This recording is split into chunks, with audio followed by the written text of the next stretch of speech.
This channel's content is strictly for educational and informational purpose and does not endorse or promote any form of violence, harm, illegal activities, self-injuries and communal disharmony. Sumanta, আপনিও কি একই রকম ভাবে পুরো বিষয়টাকে বিশ্লেষণ করবেন? ভোটের আগে যারা বেশি সোচ্চার হচ্ছে, যে সমস্ত বিরোধীরা, তাদেরকে এভাবেই কণ্ঠরোধ করার একটা প্রক্রিয়া বিজেপির তরফ থেকে চালানো হচ্ছে।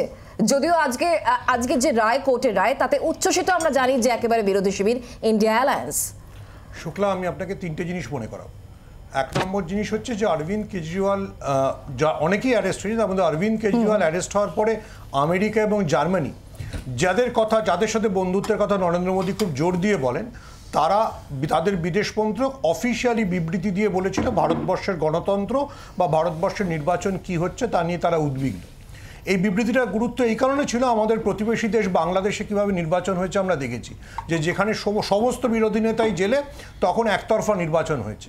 যাতে ভারতবর্ষটাও সেরকম একটা বানানা রিপাবলিকে পরিণত না হয়, সেজন্য গোটা পৃথিবী উদ্বিগ্ন ছিল। নাম্বার টু, অরবিন্দ কেজরিওয়ালকে যেভাবে গ্রেফতার করা হয়েছিল, অর্থাৎ তার ক্ষেত্রে যিনি মূল রাজসাক্ষী ছিলেন সেই শরৎ রেড্ডি, যিনি লিকুয়ার পলিসিতে অরবিন্দ কেজরিওয়ালকে ঘুষ দিয়েছেন বলে অভিযোগ, তিনি একই সঙ্গে সেই শরৎ রেড্ডি ইলেকটোরাল বন্ডে 59 কোটি টাকা কিনে বিজেপিকে দিয়েছিলেন।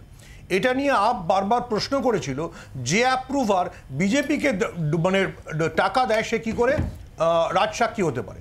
পয়েন্ট নাম্বার 3, যে একদম বিজেপি, আমি সমীর ভট্টাচার্যের বক্তব্য দেখছিলাম যে সমস্ত দুর্নীতির তদন্ত হবে। তো মাননীয় প্রধানমন্ত্রী অন টেলিভিশন ক্যামেরা সবার সামনে বলেছেন যে আদানি আম্বানিরা তাদের কাছে কালো টাকা আছে, সেই কালো টাকা তারা কংগ্রেসকে দিচ্ছে। তো রাহুল গান্ধী তো ওপেনলি চ্যালেঞ্জ করেছেন যে ইডি সিবিআই তাহলে দুই বিশিষ্ট শিল্পপতির বাড়ি যাক। কই সেই শিল্পপতিদের বাড়িতে যায় না। আদানির একটার পর একটা পোর্টে প্রায় 20,000 কোটি টাকার ড্রাগ পাওয়া গেছে, কই সেখানে তো কোনো ইডি যায় না। তো এবার এতদিন আমরা ভাবতাম যে যাওয়া উচিত নয়, কারণ হচ্ছে যেহেতু প্রধানমন্ত্রীর বন্ধু, কিন্তু প্রধানমন্ত্রী নিজে বলছেন টেম্পো করে আদানি আম্বানি টাকা নিয়ে গেছে কংগ্রেসের কাছে, তো সেখানে কেন ইডি সিবিআই গেল না? তো তাহলে কি ইডি সিবিআই শুধুমাত্র যারা দুর্বল, যাদেরকে চাপ দিলে তারা অন্য কোনো দিকে চলে যেতে পারে, তাদেরকে অ্যারেস্ট করবে? এই প্রশ্নটা তো গোটা ভারতবর্ষ জানতে চায়। আচ্ছা, এই প্রশ্নের উত্তরটা আমি নেব অবশ্যই। জ্যোতি চট্টোপাধ্যায় বিজেপি তরফ থেকে আমাদের সঙ্গে এই মুহূর্তে এসে পৌঁছেছেন। জ্যোতি, আপনি একটু শুনলেন পুরোটাই, যে যেভাবে যাদেরকে অ্যারেস্ট করা হচ্ছে, সেটা একটা কোথাও গিয়ে একটা কিছু মাথায় রেখে এবং একটা প্রি প্ল্যান্ড কোথাও গিয়ে হ্যারাস করা এবং ভোটের আগে মনোবল ভেঙে দেওয়া। কিন্তু ন্যায় হবেই, মানুষ বিচার করবে, এটা অরবিন্দ কেজরিওয়াল মুক্তি পাওয়ার পরও বলেছেন, এবং সুমন্তার কথাও আপনি শুনলেন। না দেখুন, আজকে শুধুমাত্র পলিটিক্যাল ক্যাম্পেনিং করার জন্য বেল দেওয়া হলো। তাহলে আজকে ভারতবর্ষ তো প্রত্যেকটা সময়, ধরুন 6 মাস অন্তর, 1 বছর অন্তর তো নির্বাচন হয়, তাহলে কোনো না কোনো নেতাকে এরকম ভাবে বেল দেওয়া হবে। কেন বেল দেওয়া হবে? তাকে পলিটিক্যাল ক্যাম্পেনিং করতে হবে। এটা গেল এক। দ্বিতীয় বিষয় হচ্ছে, আজকে যদি একটা হাই প্রোফাইল লোককে যদি এরকম ভাবে বেল দেওয়া হয়, গরিব মানুষ, তাদের অপরাধটা কি? গরিব মানুষের অপরাধটা হচ্ছে এটাই, তারা অভিষেক মনু সিংভি নামের উকিলকে ভাড়া করতে পারে না। এটাই হচ্ছে তাদের অপরাধ। আজকে তাহলে আর্টিকেল 14, যেটা right to equality is the fundamental right of the constitution, সেটাকে তো ভায়োলেশন করা হচ্ছে। আমরা তো প্রশ্ন তুলছি সরাসরি। আর দ্বিতীয় বিষয় হচ্ছে, আজকে এখানে চন্দনদা থেকে শুরু করে প্রত্যেকটা মুখপাত্র তারা বারবার করে বলে যাচ্ছে আজকে গণতন্ত্রের জয় হলো।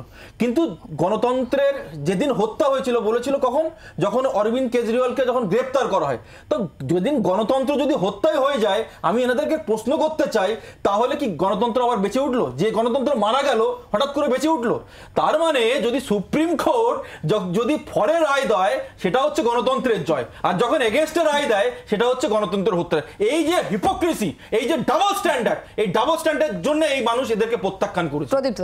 ডাবল স্ট্যান্ডার্ড তো বোঝা গেল যে আদালত যখনই বিরোধী রায় দেয়, ইলেকশন বন্ডের নামে যখন রায় দেবে বিরুদ্ধে, তখন কথা বলবে প্রধানমন্ত্রী মঞ্চ থেকে আদালতের রায়।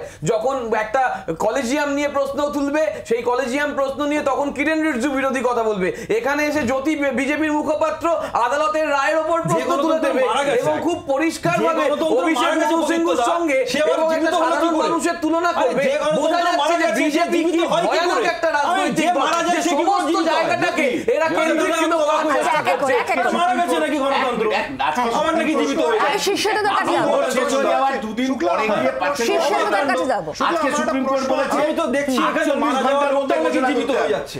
48 ঘন্টার মধ্যে সুপ্রিম কোর্ট বলেছে ইলেকশন কমিশনকে ঘোষণা করতে হবে। শীর্ষেন্দ্রদা, আপনি অরবিন্দ কেজরিওয়ালের এই জামিনে মুক্তি পাওয়া, আমরা জানি এটা একটা নির্দিষ্ট সময়ের জন্য তাকে আবারও জেলে যেতে হবে, যদি না তিনি আবার আপিল করেন সেক্ষেত্রে কি হয় সেটা দেখার বিষয়। কিন্তু এই যে জামিনের ছাড়া পাওয়াটাকে আপনি কিভাবে দেখছেন, এবং এরপর অরবিন্দ কেজরিওয়ালের হাতে আর কি কি অস্ত্র রইল, কিভাবে তিনি লড়বেন পরবর্তী ক্ষেত্রে? PMLA, prevention of money laundering act. Money laundering হচ্ছে অবৈধ উপায়ে টাকা বৈধ রূপ প্রক্রিয়াটা, সেটাকে বলা হয়। তার একটা 3টে স্টেজ আছে। অনেকগুলো টাকা কোন একটা ভুয়ো অ্যাকাউন্টে ব্যাংকে রেখে দিতে হবে, সেটা হচ্ছে প্লেসমেন্ট। এরপরে হচ্ছে তার হচ্ছে লেয়ারিং, সেই জায়গার থেকে অন্যান্য জায়গায় ভুয়ো অ্যাকাউন্টগুলোতে লেয়ারিং করে দিয়ে তারপরে ইন্টারোগেশন, সেইটাকে বৈধ রূপ দেওয়া।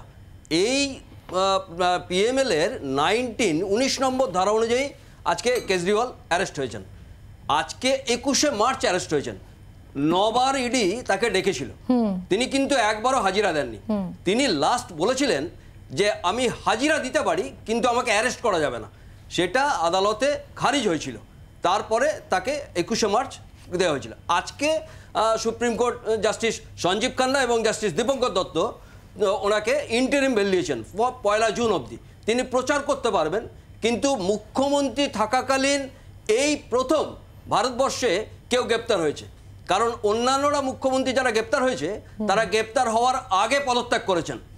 আর ইনি আজকের যে ইন্টারিম বেল যেটা দেওয়া হয়েছে তার কন্ডিশন হচ্ছে অনেকগুলোই।